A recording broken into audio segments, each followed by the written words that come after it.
السلام علیکم ناظرین، رحم ٹی وی کے لائیو پروگرام کشکول معرفت میں آپ کا میزبان پرویز محمود آپ کی خدمت میں حاضر ہے۔ ناظرین، جیسا آپ جانتے ہیں اس پروگرام کشکول معرفت کے 3 حصے ہوتے ہیں۔ اس میں سب سے پہلا حصہ انمول موتی، جس میں کوئی ایک ٹاپک ہم لیتے ہیں اور اس کے اوپر روزمرہ مسائل کے ٹاپک کے حساب سے ہم ڈسکشن کرتے ہیں۔ ہمارا دوسرا سیگمنٹ شبے کا ازالہ، جس میں مذہبی و دینی شکوک و شبہات کے اوپر ڈسکشن ہوتی ہے۔ یہاں میں آپ سے یہ درخواست کروں گا کہ اگر آپ چاہیں، اگر آپ کو کسی سلسلے میں کوئی شبہ ہو یا آپ کے کچھ شبہات ہوں تو آپ یقیناً ہمیں کال کر کے اپنے شبے کے سلسلے میں ہم سے بات کر سکتے ہیں۔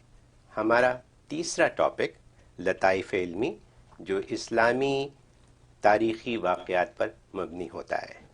ناظرین، اس پروگرام میں آپ کی لائیو کالز لی جاتی ہیں۔ ہمارا نمبر 718-408-1159 718-408-1159 ہے، اور آج آپ ہم کو جادو ٹی وی کے اوپر چینل 1592 پر دیکھ سکتے ہیں۔ اس کے علاوہ آپ ہمیں فیس بک پر بھی ہماری لائیو سٹریمنگ دیکھ سکتے ہیں۔ یعنی اگر آپ اپنے فیس بک پر ٹائپ کریں مفتی منیر تو آپ کو یہ پروگرام لائیو فیس بک پر مل جائے گا، اور آپ وہاں بھی ہمیں اپنے سوالات بھیج سکتے ہیں۔ ہمارا تیسرا طریقہ جو پروگرام دیکھنے کا ہے وہ ہے رحم.tv کی ویب سائٹ پر۔ اگر آپ وہاں جائیں تو آپ کو وہاں بھی یہ پروگرام مل جائے گا۔ تو آئیے ہم اپنے پروگرام کا آغاز کرتے ہیں۔ میں خوش آمدید کہوں گا مفتی اعظم امریکہ جناب مولانا منیر احمد اخن صاحب کو، جو ہمارے اسٹوڈیوز میں اس وقت موجود ہیں۔ مفتی صاحب السلام علیکم۔ وعلیکم السلام۔ کیسے مزاج ہیں؟ الحمدللہ خیریت ہے سب؟ ٹھیک، الحمدللہ۔ ماشاءاللہ پچھلا ہفتہ بڑا زوردار گزرا، پچھلا ٹیوزڈے الیکشن کے سلسلے میں ہم اس میں بات کریں گے، لیکن اس سے پہلے کہ ہم وہاں چلیں، کیوں نہ ہم انمول موتی والے سیگمنٹ کو پہلے بات کریں۔ آپ نے پچھلے ہفتے طہارت پر بات کی تھی اور ہم نے اس کا پہلا حصہ پورا کیا تھا۔ آج مجھے امید ہے کہ آپ دوسرے حصے پہ بات کرنا پسند فرمائیں گے۔ بالکل۔ الحمدللہ وحدہ والصلاۃ والسلام علی من لا نبی بعدہ، اما بعد۔ انمول موتی کے حوالے سے طہارت پر گفتگو کر رہا تھا، اور آپ جانتے ہیں کہ دین اسلام میں عبادات کے لیے پہلی شرط طہارت ہے، درست۔ ظاہری طہارت بھی اور باطنی طہارت بھی۔ تو اس رمز پر تو گفتگو ہو گئی تھی کہ طہارت کو کیوں لازم کیا گیا، لیکن آج اس پر گفتگو کروں گا کہ طہارت میں خاص طور پہ وضو کے اندر مخصوص اعضاء کو دھونے کا جو حکم دیا گیا ہے، اس میں کیا راز ہے۔ اوکے۔ صرف ہاتھ منہ اگر دھو لیے جائیں تو کافی ہو جانا چاہیے، لیکن نہیں، ہاتھ منہ کے ساتھ پاؤں بھی دھوئے جاتے ہیں، سر کا مسح بھی کیا جاتا ہے۔ تو یہ خاص جو پیٹنٹ طریقہ جو وضو کے اندر متعین ہوا ہے، آخر اس کی وجہ کیا ہے؟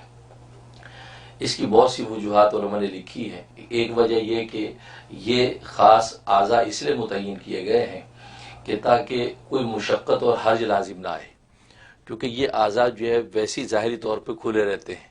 انسان جو ہے شرٹ پہن لیے تو بازو کھلے ہوئے ہیں ہاتھوں تک، پاؤں کھلے ہوئے ہیں، چہرہ کھلا ہوا ہے، سر کھلا ہوا ہے۔ تو یہ اعضاء چونکہ کھلے ہوتے ہیں، ڈھمپے ہوئے نہیں ہوتے، لہٰذا انہی کو دھو لینا اور دھونے کو حکم دینا کسی قسم کی مشقت میں نہیں ڈالتا۔ بالکل صحیح۔ ہاں، اگر ایسے کسی عضو کو دھونے کا حکم ہوتا کہ مثلا تن کو دھونے کا حکم ہوتا تو کپڑے شرٹ اتارنی پڑتی، لیکن مشقت لازم آتی۔ اور دین اسلام کے بارے میں خود سرکار دو عالم صلی اللہ علیہ وسلم کا ارشاد ہے کہ الدین یسرن، کہ دین اسلام بہت آسان ہے۔ اس میں کوئی شک اس آسانی کے لیے حکم فرما دیا کہ جو پہلے سے آلریڈی اعضاء کھلے میں ہیں ان کو دھو لیا جائے، اس وجہ سے حکم دیا۔ اور ایک وجہ یہ ہے کہ ویسے دنیا کے اندر یہ رواج ہے، خاص طور متمدن جو تہذیبیں ہوتی ہیں، جب وہ بادشاہ وقت کے بعد جاتی تھیں تو ان کو حکم ہوتا تھا درباری کو ہاتھ اور منہ کو دھو کر جائیں۔ تو یہاں تو بادشاہوں کے بادشاہ کے سامنے انسان نماز کے لیے جب جا رہا ہے تو بادشاہوں کے بادشاہ نے بھی اسی پیٹرن پر حکم دے دیا کہ تم بھی اپنے اعضاء کو دھو کر صاف ستھرے ہو کر بادشاہ کے سامنے کھڑے ہو۔ یہاں تو ہم انسانی باس کے سامنے جاتے ہیں تو ہاتھ منہ دھو کے جاتے ہیں۔ اس لیے حکم ہوا۔ اور تیسری وجہ یہ ہے کہ اصل میں عام طور پہ چونکہ انسان جو ہے وہ زندگی کے کاروبار میں لگا رہتا ہے، تو یہ اعضاء چونکہ کھلے رہتے ہیں اس لیے مٹی گھٹا ان پہ آتا ہے، یہ آلودہ ہو جاتے ہیں، چہرہ ہے، پاؤں ہے، ہاتھ ہے، کونیوں تک سر ہے، تو حکم دے دیا کہ انہی کو دھوئیں تاکہ وہ جو مٹی گھٹا اگر لگا ہوا ہے تو وہ میل کچیل صاف ہو جائے، اور کسی دوسرے کے ساتھ جب سامنا ہو تو اس کی اس ایسی کیفیت دیکھ کر کے اس کے چہرے پہ مٹی ہے، سر پہ مٹی ہے، ہاتھ پاؤں میں مٹی ہے، تو کسی دوسرے کو تکدر اور کسی قسم کی نفرت نہ ہو۔ اس لیے فرمایا کہ وضو کے اندر آپ ان 4 اعضاء کو دھو لیں۔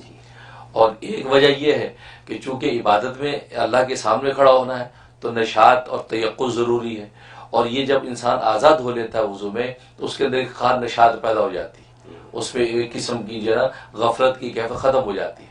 چنانچہ یہ وجہ ہے کہ دنیا میں بھی آج اگر کوئی انسان بے ہوش ہو جائے تو اس کے اوپر پانی چھڑکا جاتا ہے، جیسے منہ پہ پانی مارتے وہ آنکھ کھول دیتا ہے۔ تو یہاں تو خاص جب آزاد ہو کے اللہ کے سامنے کھڑا ہوگا تو کسی قسم کی جو اس میں تکاسل نہیں ہوگا، اور تیقظ اور نشاط کے ساتھ عبادت میں کھڑا ہوگا، اور جو مقصد ہوگا عبادت کا وہ پورا پورا حاصل کرے گا۔ اس لیے حکم دیا ان خاص اعضاء کو دھونے کا، اور خاص طریقے سے، جس کی وجہ سے انسان اللہ کی بات کو اچھے طریقے سے کر سکتا ہے۔ بالکل، آپ نے بات کی ذہنی طہارت کی بھی، تو اس بارے میں آپ کیا کہیں گے؟ ظاہر ہے کہ باطنی طہارت تو پہلے ہے، اور ظاہری طہارت اصل میں باطنی طہارت کا پیش خیمہ ہوتی ہے، کہ بندہ جب ظاہری طہارت حاصل کرتا ہے تو گویا کہ زبان حال سے وہ یہ کہنا چاہتا ہے اپنے اللہ کو، یا اللہ میرے اختیار پہ تو ظاہر کو پاک کر لینا تھا، وہ میں نے کر لیا، باطن تیرے ہاتھ میں ہے، اب تو میرے باطن کو پاک کر دے۔ اس لیے انسان ظاہری طہارت اللہ کو پیش کرتا ہے اور باطنی طہارت اللہ کے سپرد کر دیتا ہے، اور دلوں کو پاک کرنا اللہ کا کام ہے، اللہ پاک کر دیتا ہے۔ اب کہتے ہیں ایک چھوٹی سی بات میرے ذہن میں آ رہی ہے، بہت لوگ یہ کہتے ہیں، یہ شاید شک و شبہات کے سیگمنٹ میں بھی یہ بات آ جائے کہ لوگ کہتے ہیں کہ نماز پڑھنے کے لیے کھڑے ہوئے، اور جیسے ہی نماز پڑھنے کے لیے کھڑے ہوئے تو ذہن کہیں سے کہیں چلا گیا، جمع تفریق شروع ہو جاتی ہے فوراً۔ تو میں یہ سمجھتا ہوں کہ جب ہم نے وضو بھی کر لیا اور ہماری ظاہری اور باطنی طہارت ہو گئی، تو کیسے اس خشوع و خضوع کو ہم لائیں اپنی نمازوں میں، کہ جس کے لیے ہم نے وضو کیا ہے اس میں ہمیں پوری کامیابی ہو جائے۔ اصل میں بات ہوئی ہے کہ ایک کسی اللہ والے سے یہ سوال کیا کسی نے کہ ہندو جب اپنی مورتی کے سامنے کھڑا ہوتا ہے تو پورا توجہ انہماک کے ساتھ بیٹھتا ہے، جبکہ ہم نماز میں جب کھڑے ہوتے تو کبھی سر پہ خارش ہو رہی ہے، کبھی کھانگ رہے ہیں، کبھی ہاتھ یوں کر رہے ہیں، تو ہم بالکل بے چین نظر آتے ہیں۔ بالکل، تو وہ خشوع خضوع توجہ کیوں نہیں ہوتی؟ تو حضرت نے فرمایا کہ اصل میں بات یہ ہے کہ چور وہیں آتے ہیں جہاں پر خزانہ ہوتا ہے، تو شیطان اصل میں حملہ وہیں کرتا ہے جہاں ایمان کا خزانہ ہوتا ہے۔ تو ہندو تو پہلے اسی کی راہ میں لگا وہ تو اس کو اور تھپکی دے کر منوی کرتا ہے، تو یہ مسلمان تو اس شیطان کے راستے سے ہٹ کے رحمان کے سامنے جھک رہا ہے، تو یہ ڈسٹرب اس کو کرتا ہے اصل میں، تاکہ وہ ادھر ادھر متوجہ ہو اور نماز کو یہ خشوع اس کا ٹوٹے۔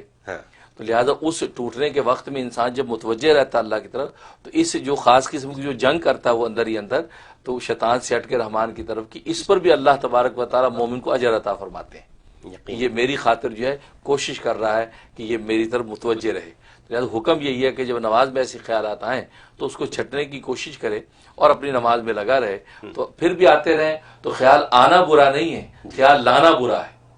اس لیے حضرت حکیم الامت مجدد ملت مولانا اشرف علی تھانوی رحمہ اللہ تعالیٰ فرماتے ہیں کہ نماز میں خیال آنا برا نہیں ہے، خود آتے رہیں، بھلے آتے رہے، آپ پرواہ نہ کریں، آپ اللہ کی طرف متوجہ رہیں، لیکن لانا برا ہے کہ خود آپ اس پر سوچیں، خود خیالات لائیں، تو یہ برا ہے، اس سے بچنے کی کوشش کریں، اور بچنے کی کوشش پر بھی اللہ تبارک و تعالیٰ اجر عطا فرماتے ہیں۔ بالکل درست۔ بس یہ ایک ایسی چیز ہے کہ ہم لوگ وضو کرتے ہیں، نماز کے لیے کھڑے ہو جاتے ہیں، اور اس کے بعد پھر جیسے میں نے کہا کہ جمع تفریق شروع ہو جاتی ہے۔ اس کے لیے کیا کوئی ایسا خاص طریقہ ہے جو کہ خاص کام کیا جائے جس میں کہ ہمارا خشوع و خضوع جو ہے وہ قائم رہے؟ میں نے اپنے طور کے اوپر اپنے لیے ایک طریقہ اختیار کیا، لیکن میں پہلے آپ سے نصیحت چاہوں گا۔ اس سلسلے میں امام غزالی رحمۃ اللہ علیہ فرماتے ہیں کہ جب انسان جس رکن کے اندر کھڑا ہو تو اس رکن کی ادائیگی کے وقت یہ خیال اپنے اوپر حاوی رکھے کہ یہ میں اللہ کے رضا کے لیے کر رہا ہوں۔ جب قیام میں کھڑا ہے تو یہ تصور رکھے کہ میں اللہ کے رضا کے لیے کر رہا ہوں، رکوع میں جائے تو یہ تصور رکھے کہ اللہ کے رضا کے لیے کر رہا ہوں۔ تو اللہ کے رضا کو اپنے اوپر جب حاوی رکھے گا تو اس طرح کے خیالات آنا بند ہو جائیں گے۔ ایک اللہ والے فرماتے ہیں کہ میں جب نماز میں کھڑا ہوتا ہوں تو میں اس تصور سے کھڑا ہوتا ہوں کہ میرے سامنے بیت اللہ ہے اور میرے دائیں طرف جنت کی حسین وادیاں ہیں، میرے بائیں طرف ہولناک جہنم کی آگ بھڑک رہی ہے اور میرے پیچھے ملک الموت فرشتہ تیار کھڑا کہ جیسے سلام پھیرے گا اس کی روح قبض کر لوں جی اور اوپر سے اللہ مجھے دیکھ رہا ہے. جی تو میں جب اپنے آپ کو اس حصار کے اندر بند کر کے نماز میں کھڑا ہوتا ہوں تو اللہ تبارک و تعالیٰ مجھے وسوسوں سے محفوظ رکھتے ہیں. Very nice.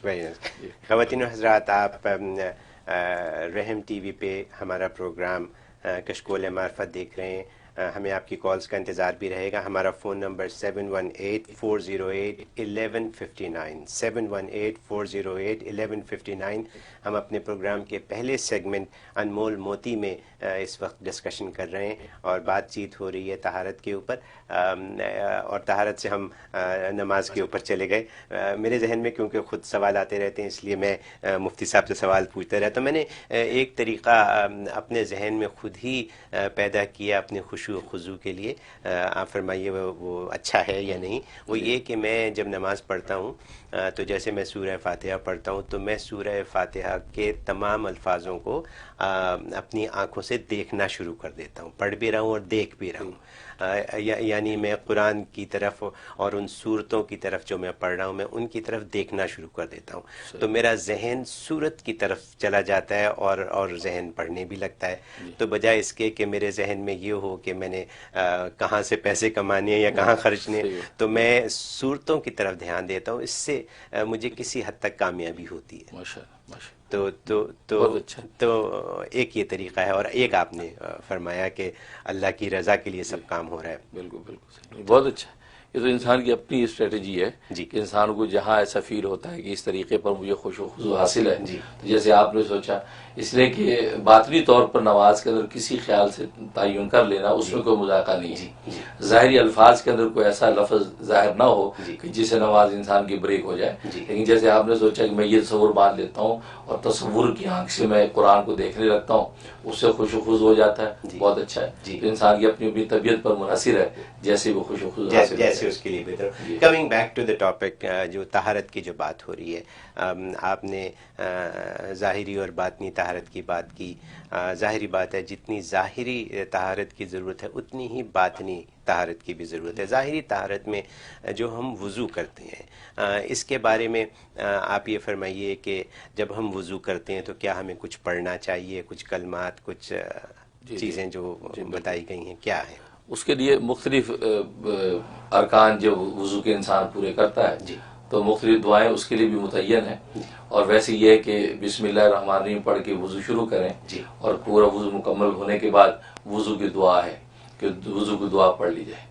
ویسے بعض علماء نے لکھا ہے کہ اگر دوران وضو میں سورۃ قدر انا انزلناہ فی لیلۃ القدر اس کو کثرت سے پڑھتا رہے تو اللہ تبارک و تعالیٰ اس کو جو ہے ظاہری باطنی نور عطا فرماتے ہیں.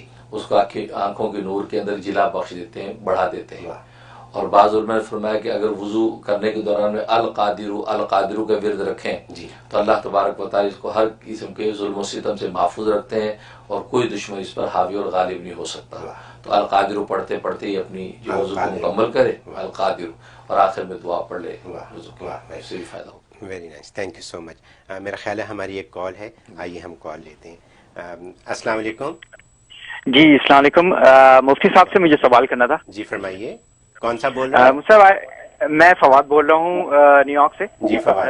صاحب مجھے I want to ask that keeping in perspective the current election result, کوئی ایسی دعا ہے جس سے ہمارے مسلمانوں کی مشکلیں آسان ہو سکیں آنے والے دور میں؟ فواد، آپ کا سوال یہ ہے کہ جو الیکشن ہوئے اس کے سلسلے میں بات کریں اور کوئی دعا بتائیں کہ مسلمانوں کی مشکلات آسان ہوں. سوال آج کل کے حساب سے بہت ریلیونٹ ہے. آئیے مفتی صاحب سے پوچھتے ہیں. جی بہت اچھا بر وقت سوال ہے، اور یہ ہر نہ صرف مسلمان بلکہ بہت سی مائنورٹیز جو ان کے دل میں یہ سوال اٹھ رہا ہے کہ اب یہ آنے والا آدمی کیا کرے گا. اصل میں تو بات یہ ہے کہ اللہ تبارک و تعالی نے قرآن کریم میں ارشاد فرمایا کہ واللہ یؤتی ملکہ من یشاء، اللہ تبارک و تعالی حکومت اور سلطنت دیتا ہے جس کو چاہتا ہے.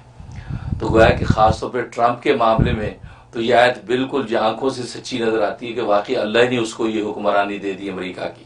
اور میں کہا کرتا ہوں امریکہ کا صدر گویا کہ پوری دنیا کا صدر ہے، کیونکہ اس صدر کا امپیکٹ پوری دنیا پر پڑتا ہے. اس لیے آپ نے دیکھا نہ صرف یہاں پہ امریکن بلکہ پوری دنیا پریشان نظر آتی ہے، اور اس پریشان ہونے کی وجہ وہی ہے کہ جو ایجنڈا اس نے دیا ہے اس ایجنڈے کو دیکھ کر لوگ خوفزدہ ہیں۔ لیکن بات وہ یہ کہ اللہ تبارک و تعالیٰ اپنی جو ہے وہ مخلوق پر ظلم بھی نہیں ہونے دیتا، اس لیے اللہ تبارک و تعالیٰ نے اس کو اگر اس منصب پر قائم کیا ہے تو اللہ کی حکمت اللہ جانتا ہے، اس لیے کہ ان اللہ واسع علیم، اللہ تبارک و تعالیٰ وسیع نظر رکھتا ہے اور علم والا ہے۔ تو اگر وہ ٹرمپ کو اللہ تبارک و تعالیٰ نے اس منصب پہ قائم کیا ہے تو پریشان ہونے کی کوئی ضرورت نہیں ہے، یہ اللہ کی تقسیم کار ہے۔ اس میں بس اوقات خود حکمرانوں کی اصلاح کا ذریعہ بنتا ہے، بعض دفعہ خود رعایا کی اصلاح کا ذریعہ بنتا ہے، تو لہٰذا اس کا طریقہ مسلمانوں کے لیے یہی ہے کہ وہ اپنے اللہ یعنی بادشاہوں کے بادشاہ کے ساتھ اپنا تعلق مضبوط رکھیں اور دیانتداری کی زندگی گزاریں۔ اور جیسے یہاں امریکہ یورپ کی دنیا میں اپنی حقوق کے لیے آواز اٹھانا، یہ کبھی اس سے جو ہے نا گیو اپ نہ ہو، کیونکہ یہاں کی دنیا کا ٹرینڈ کیا، اللہ تبارک و تعالیٰ کی بھی سنت یہی ہے۔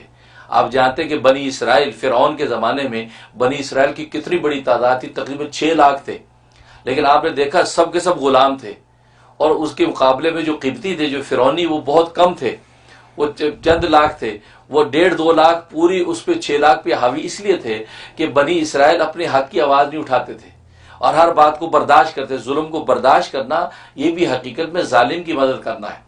نتیجہ کیا تھا کہ پورے بنی اسرائیل 6 لاکھ ہیں، ایک آدمی آواز اٹھانے والا نہیں ہے، جس کی وجہ سے کیا ہوا، وہ غلامی کی زندگی گزار رہے تھے۔ تو اللہ تبارک و تعالیٰ نے موسیٰ علیہ السلام کو بھیجا کہ بھی کوئی آواز اٹھانے والا تو ہو۔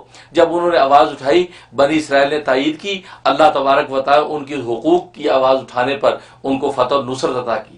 تو یہاں مسلمانوں کو میرا یہ سبق ہے کہ اگر خدا نہ خواستہ، اول تو ایسی توقعات نہیں ہیں کہ ایسے کوئی ظلم و ستم کے احوال پیدا ہوں گے، اگر خدا نہ خواستہ ایسی صورتحال پیدا ہوئی تو وہاں پر بنی اسرائیل کی طرح خاموش رہنے کی آپ کو اجازت نہیں ہے۔ آپ اپنے حق کے لیے آواز اٹھائیں، پروٹیسٹ کے لیے روڈوں پر نکلیں، اپنی آواز جب آپ اٹھائیں گے اور ایک بگ وائس بن کر جب وہ ایوانوں کے اندر داخل ہوگی تو انشاءاللہ ظلم و ستم کا ہاتھ ان تک نہیں پہنچے گا۔ لیکن عام طور پر مسلمانوں کی عادت یہ ہے کہ ایک تو خود آپس میں تفریق اور جب وہ ان یونٹی کا شکار ہو جاتے ہیں، اور پھر دوسری ہے کہ ایک بگ وائس آگے لے کر چلتے نہیں ہیں، اور چھوٹی چھوٹی ٹکڑیوں میں بٹنے کے بعد وہ کسی نہ کسی جو ہے وہ پستی میں جا گرتے ہیں۔ ایسا نہیں ہونا چاہیے۔ اب مسلمانوں کو متیقظ ہو جانا چاہیے اور آنکھیں کھول لینی چاہیے کہ ہمیں اب بالکل اپنی اسٹریٹجی ایسی رکھنی ہے، اگر خدا نہ خواستہ، اول تو ہمیں توقع نہیں انشاءاللہ، اللہ تبارک و تعالیٰ ٹرمپ کے دل کو انشاءاللہ مسلمانوں کے لیے بلکہ تمام مائنورٹیز کے لیے جن کے بارے میں اس نے جو منفی باتیں کی ہیں ان کے لیے انشاءاللہ نرم کر دے گا، کیونکہ اللہ تبارک و تعالیٰ ظلم ہونے نہیں دیتا۔ لیکن اگر کسی ظالم نے ظلم کیا تو یہ بھی حضرت علی رضی اللہ عنہ کا ارشاد ہے کہ اللہ تبارک و تعالیٰ ظالم کی حکومت کو قائم نہیں رہنے دیتا۔